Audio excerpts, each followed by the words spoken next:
of Teachers for Teachers. I'm Dr. Dejana, and I'm here with my dear friend and colleague, Dr. Leah. Hello, everyone. I'm so happy to be here for another discussion, and we have a really interesting guest joining us today, along with a couple of our regulars. So, why don't you go ahead and do the introductions, Dejana? Awesome, awesome. So today we're going to be talking to Dr. Lawrence-Hughs, who is an assistant dean of undergraduate education, University of Michigan College of Literature, Science, and Arts. She's both an attorney and has a PhD in education. Hello to the PhDs in the room. Well done. It looks like you guys recently attended an event together We did. and noticed that you had some things in common.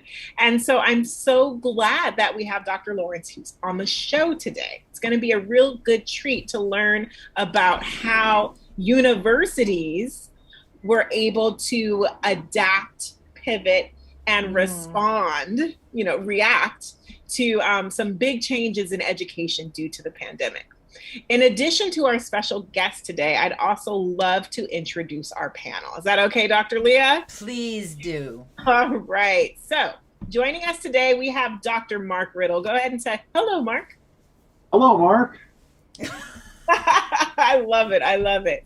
Mark has degrees in music, theology, and sociology. He works at West Coast University and is a local from where we're broadcasting from, lives in Los Angeles. So glad to have Mark contribute to the conversation. Also joining us today, another one of our regulars and a great addition to the panel, we have Ann McMullen. Go ahead and say hello, Ann. Hi, Dejana. Hello, Mark. Hello, Leah and Dorine. Nice to be here with you all. Wonderful, wonderful. So Anne is an accomplished and respected education consultant based in Los Angeles. Currently the project director of COSIN's Empowered Superintendents Program and author of Life Lessons in Leadership. Well, there you go. That's our panel. That's our special guest. I think it's time for us to get into the discussion today. Throwing it back to you, Leah. Yeah, let's do that. So I am curious, Dr. Lawrence. Now, is it Dr. Lawrence-Hughs or is Dr. Lawrence-Hughs? It's Lawrence-Hughs. It's the full gamut. All right. Did you grow up with Lawrence and add the Hughes when you got married? Yes, I grew up with Lawrence, added the Hughes when I got married, but I love the Lawrence part, did not want to get rid of it, and so here we are. And so, what did the kids have? The kids have Hughes. That was a concession to my mother-in-law. So let's talk about what happened with your school when the pandemic hit, and I'm keenly interested in how the freshmen handled it, and also then from an academic point of view, how you feel the freshmen were prepared for the educational side alone. And so just to clarify, when you say freshmen, are you talking about the first years who were first years when the pandemic hit? Right. Or are we talking about the first years who pretty much had their first year uprooted and routed due to the pandemic? And so when the pandemic hit, I think the first years took it in stride. It was just a very strange time. If you all recall, back in March, I think everyone was just trying to figure out which way was up and down. And so we were actually pretty close to ending our term then. And so managing that, it wasn't too bad. I know that I was in my office in early March and then did not go back. And so, but I didn't teach at the time. I don't teach. But so the experience that I had as an administrator was much different from an instructor or professor experience who really had to pivot really quickly and figure out what they were going to do in their classroom. So, at that time, we didn't really know how long this was going to last. We didn't really know much about this, right? And I think the attitude was different, right? People were just kind of figuring it out and, kind of just really ready to kind of do whatever needed to be done, and who knew, right, that we would still be here over a year. And as we started to plan for our fall term, things started to get really interesting, as with most universities in the US. And that's when the fun really began. Right. And if you had to grade yourself, how do you feel that your university did in making that pivot? Sure. So I would have to grade University of Michigan on a curve because we did something that few universities did, which was we tried to come back residentially. So as opposed to some of the Cal states that made the quick decision to just stay online and be remote for their fall term, we really tried to manage a hybrid situation, and we invited students back to campus. And we really, tried to figure out a way to have somewhat of a residential experience in the fall. Now, that meant a lot of things for a lot of different stakeholders. And so while, Michigan was kind of one of the few holdouts, the decision making did affect a lot of the different stakeholders around the university. And so you had, professors who were still concerned about safety, of course. Most people, everyone was still concerned about safety. You had people who, concerns about equity, who was required to be on campus, who didn't have to be on campus, right? How do we pay attention to those issues, right? What does it mean to keep a student safe, right? And so, I'm not going to give us a grade. I'm just going to grade us on a curve, but I'm going to say that it was really, really hard, and we learned a lot of hard lessons in the fall. And some of those lessons were learned in spaces we didn't expect to learn spaces. And so we had some of our graduate student interns actually be very concerned about kind of their placement. And so they're unionized. And so we had to have talks with unions, and we had to kind of really negotiate our way back on campus. And then in Thanksgiving, our numbers got really high and everyone went home, and we told them not to come back. So there we are. Yeah, I actually, my doctor's granddaughter went to Ann Arbor for the fall semester and was one of the kids that tested positive and had to be put in a hotel. And it was really unnerving for everybody in the family. I mean, she was the first of the grandchildren to go off to university. Everybody, Sure. Dad's a doctor, so he was already nervous, or Grandpa's a doctor, already nervous about it all. But it was really challenging. And it was very challenging, yeah. How do you feel the students have come out of that year? Like, now that we're at the end of that one, has it been an effective enough education? I think it just really depends on which students you speak with, right? It was a challenge, and I have to really give credit to a lot of our professors and instructors who teach in the science area. They really had to figure out, right, how to educate students in that space without having access to labs, without having access to the usual things that you think you would need to teach science, right, and to kind of teach in those STEM areas. And so I think that some made the pivot probably better than others. And but I have access to our student evals, and we have some really wonderful evaluations from students who are like, I really like the online experience. I had more access to my professor. I was not as nervous about raising my voice in class. I felt safer, and not that class is dangerous in any sort of way, but they felt like they could speak up, and so I would say that it skews towards the positive. But I would say that the pivot was harder for some than others.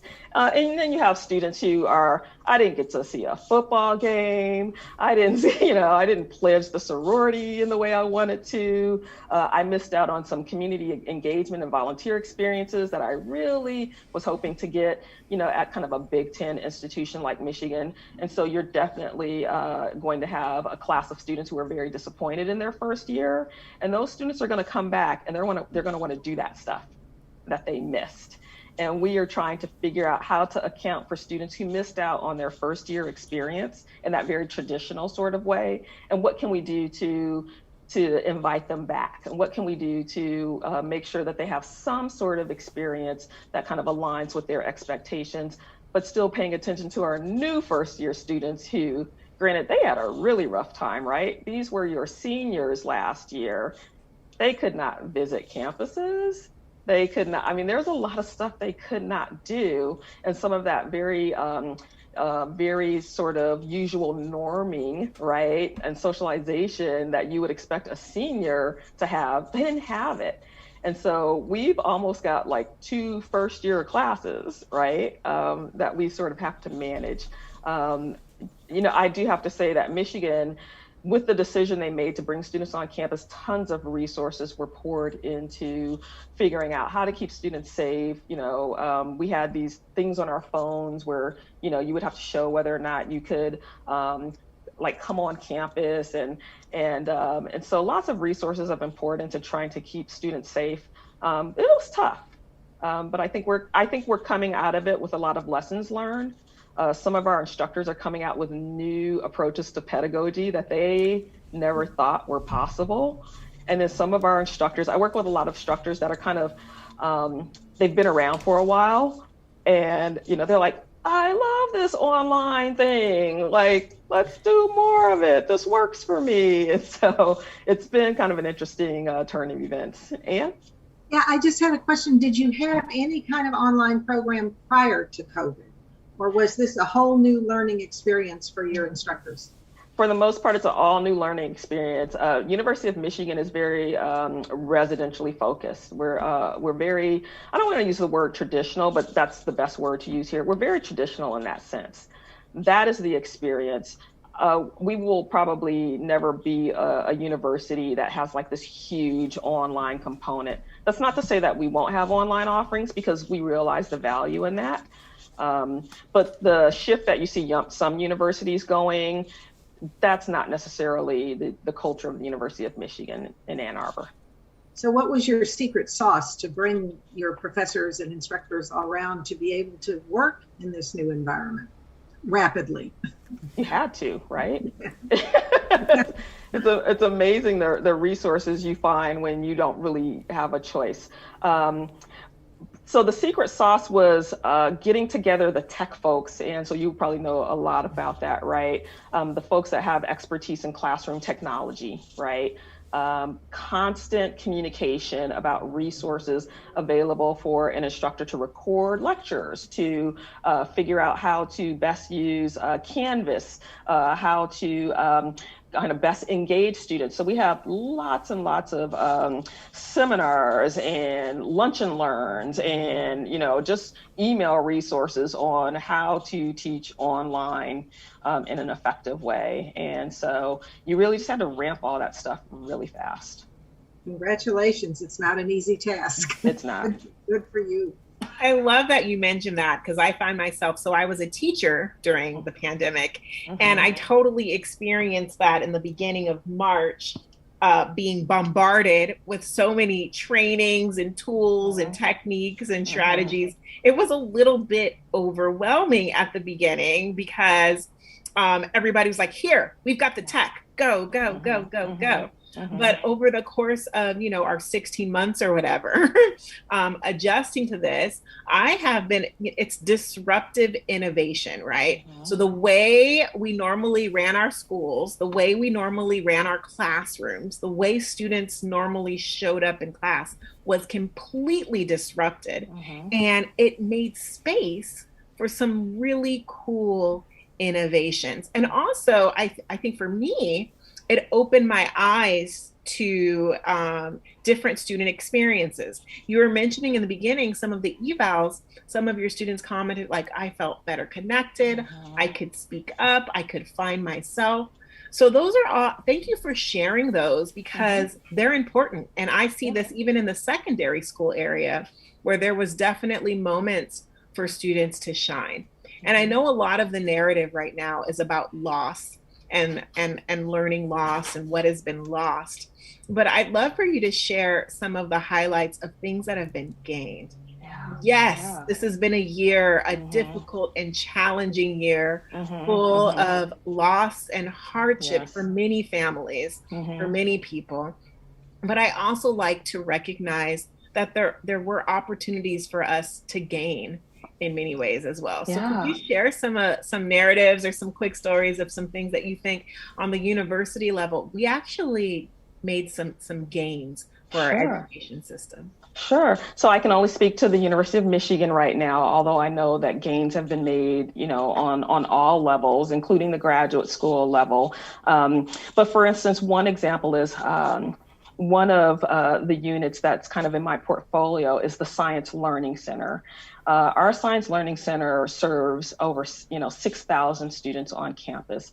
It's basically the place students go when they need help in some of those larger classes that are generally required, right? Your chem classes, your large physics classes, some of your calc classes, all of those classes that I wouldn't take if I had a choice in college, right?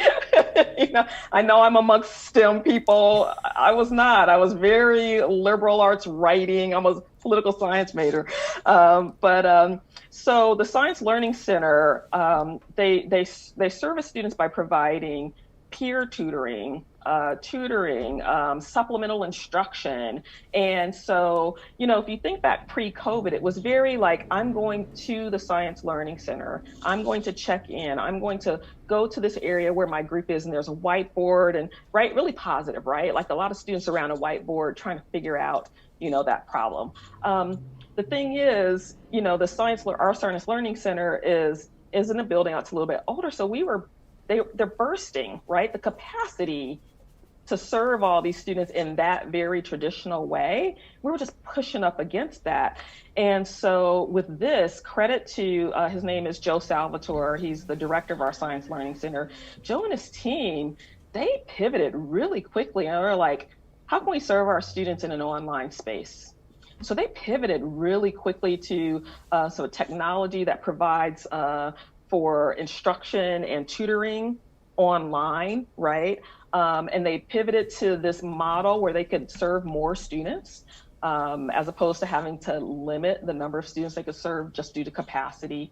And they served a lot of students just online, and it was a really so that's an opportunity, right? Because they were forced into that space. Another, I think, opportunity, I don't know if everyone is ready to have the conversation, and it's actually a conversation we're having, is how do you test and assess learning? And I think that's a conversation that's going to continue. I don't know that anyone has solved that problem, but how do you assess learning in a space like this? Right. And so there have been a lot of stories out there about cheating and online, and I mean, there's validity to those stories, right? But it also raises the question of, well, how are we assessing, right? And are there different ways to assess learning? Is it always some sort of online, way of doing things, or is it always the way we've traditionally measured learning through testing? And does it have to be a test? Right. And so some of those questions have really come up. And I think that if we're going to talk about opportunity, it provided an opportunity to say, are we assessing learning in a way that recognizes different kinds of learners? Right. Are we assessing learning in a way that makes us better instructors?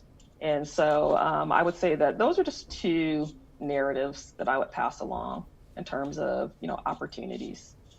I worry sometimes when I hear people wanting, the new normal or to get back to normal, that what they mean is, we don't want to have to use browsers that, check students' eyeballs to make sure that they're, like they want to get back to the normal testing stuff so badly that it's likely that we'll miss an opportunity, because you're absolutely right. The assessment of student learning, is we do what's easy, not necessarily what elevates learning. And to have those kinds of conversations with our students where they actually get to demonstrate that they know stuff, as opposed to, because the only thing that, we know that the only thing that test taking predicts is more test taking, right? Like if they do well on this test, they'll do great on some other test, but will they do okay in the world?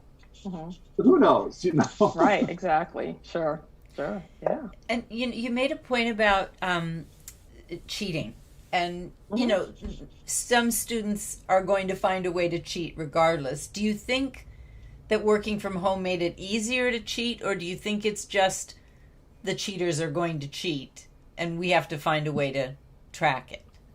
You know, I don't know. I don't have any data. I'm reading the same articles in the Chronicle of Higher Education everyone else is.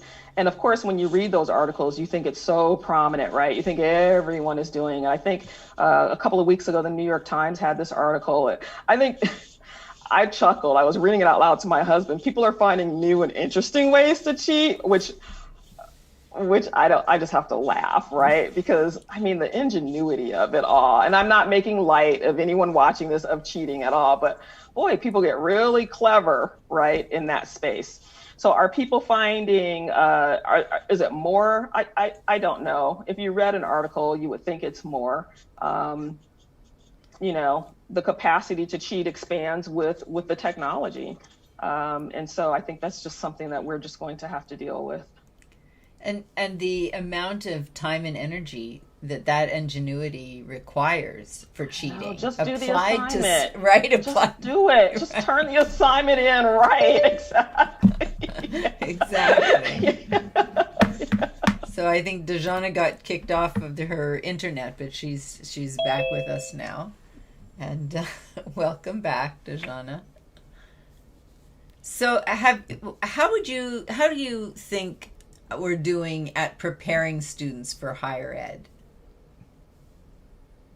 Wow, that's a tough one, and let's see. I sound like that generational. You know, when I was teaching at USC a couple of years ago, you know, I was the person who's like, oh, these students don't know how to write. Like that's a common refrain, right, of any college professor. What are they doing, you know, in these schools? These students are coming to us and they don't know how to write, right? And I say that just because I think every generation is going to say, oh, what are they doing in those high schools? I don't know if that. And so, you know, how do I think people are preparing students? I don't know that it's any different from any other year. I just think that we need to kind of rethink how we think about college going culture and how we need to kind of get out of this, you know, gearing students to the elite universities and just these universities and just, you know, opening students' eyes to like so many different ways of learning and so many different institutions of learning, and how we would be better off if we met the student where they are, as opposed to trying to fit students into these molds that we may have in our mind. And I can say that as a parent, right? Like I can say, you know, who doesn't want their student to at least say, I've been accepted to, you know, some, you know, elite institution, right? You know, but not everyone can say that, and nor should everyone, right? I mean, I always tell people there are like at least, you know, 2,000 to 3,000 excellent colleges out there waiting for your student so that they can cultivate your student into the best, you know, educated person they can be. Let's not overlook these places. Let's not overlook our community colleges. Those are just diamonds, right? And so just kind of reframing the conversation, I think, you know, we'd all be better off if we could reframe that conversation. Agreed. Malcolm I Gladwell. love your response. Oh, go ahead. No, Leah. Dejana, you go ahead. Oh, I just love your response. And I love that question, Leah. I just recently read this book. I'm going to mess up the author, How to Raise an Adult. Okay. And it was written by a dean of students, I think, at a university that had years of observing first-year students and second-year students and how they show up. And a part of me, I'm guilty as a parent too, being in this, I guess it's called helicopter parent, where I'm going to say it, I know we're live here, where we just want to do whatever we can to kind of make sure they're okay and shuttle them to this place. And you're right, you know, we fall into this like, oh, I want to shuttle them so that they can go to this place and that what. And that might not be helping, because what's the end goal? The end goal is to be, you know, educated, global citizens that can contribute positively to the world. Yes. And so I think if we can just reframe our mindset, all of us, students, kids, parents, educators, to remember what our end game is, because we get stuck. I know I get stuck in my little silo sometimes. Like I teach science over here, so I'm like, must learn science, must know scientific method, must be an engineer. No, must be a good person that is educated enough to make good decisions and can be creative and critical thinker and contribute positively to society. Yeah, exactly. Or at least can participate in cocktail party conversation. So when it comes to higher ed, I love that we have you here because we're partners. We are partners in launching these young humans into the amazing people that they can be. So this is definitely a partnership, and it's great that we can have these conversations with elementary school teachers, secondary school teachers, homeschool teachers, after school enrichment educators, and people who are dedicated to higher learning. So thank you so much for being a part of this conversation. Sure. And thank you for the opportunity. I love it. Yeah, I was just going to punctuate your point. Malcolm Gladwell talks about the cost of an education at one of the Ivy League schools, and he compares it to his alma mater, which is the University of Toronto. And it's over the course of a career, you have to make a lot of money to make up the difference. And it's not so much that the education is so much better coming from the other schools as it is that we have convinced our society that the graduates from those schools deserve a second glance first. And I think that's something we could address. Time for some systemic change, right? Yes. Definitely. I have to use this moment. He's actually graduating tonight from one of the arts high schools in Los Angeles. My nephew, he had a choice. He had a couple of choices for colleges, and he chose, University of Michigan was one of his choices, and he chose to go to Hampton and HBCU. And he kind of knew all along that was going to be his choice, but he applied to others.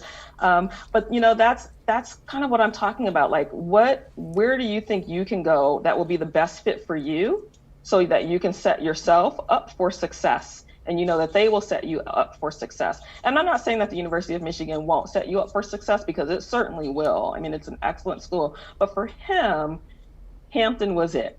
Right? Like, that was his spot, and I think once they got there, he was not going to change his mind. Right. And so he just kind of knew himself that much to know, like, this is for me. And my wish is for students to have the opportunity to explore that conversation with themselves, right? To say, where do I fit? Where will I be supported for me, right? For what I need. And so, just being able to open up the conversation a little bit more, I think would be helpful for us all. You make such a good point, because university is, yes, it's about getting a degree, but it's also about those really formative years of becoming an adult and being independent and developing your own thought separate from your family. And it's important that they pick a school that has academic rigor, but also has a social draw for them, that they can enjoy the process as much as possible.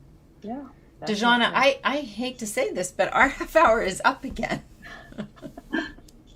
Oh my goodness, this happens every time. Well, look, all I can say is this has been a great conversation. I hope we can continue it again sometime in the future. Indeed. Maybe if we invite you back, you join us again. This has been lovely. A huge thank you to our special guest, Dr. Lawrence-Hughs. Thank you so much for joining us. Thank you to our panel, Anne and Mark. Always a pleasure. That's it for today. For our viewers out there, thank you so much for tuning in to another live episode of Teachers for Teachers. We hope you tune in next time. Thanks, everybody. Thank and you. A special happy birthday wish to Dejana's daughter, Zia. for her birthday today. Yay! Happy birthday! Bye, everybody. Thank you.